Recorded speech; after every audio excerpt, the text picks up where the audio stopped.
diri karon makita ang development sa atong mindset. Kung sama ta ni David or sama ta ni Joshua ni Caleb nga di ay ang mga higanti nga problema sa kinabuhi, mas dako day ng opportunity nga dali ra natong buntugon. Ang tao, ang kinaiya ra ba sa tao, pag dakong makita nga problema, dako gyud kay naalag niya.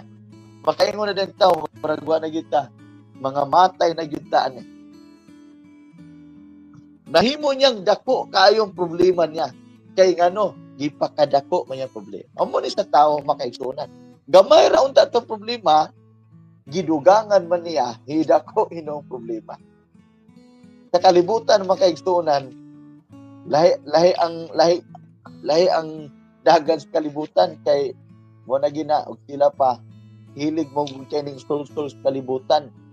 Gamay ra unta to nga tabi, gidako man kay daghan may gitabian. Gamay ra unta to, may dako mga igsunan. Now, mo ni sa kalibutan mga igsunan, dagang mga tao nga di kasabot sa ilang kahimtang kay dagang mga sul-sul, dagang mga sul-sul, dagang mga igsunan mo ambit. Hallelujah. Now, ayaw kumpiyansa sa kinabuhi. Ang problema sa kalibutan, daghang nga klase.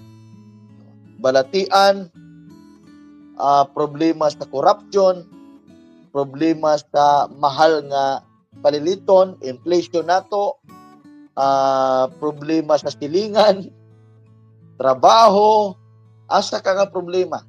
Problema sa tuition, problema sa negosyo. Napailaing problema, kaning problema sa bisyo. Na yung mga tao karon nga nag-uol kay wa na ikapalit og droga.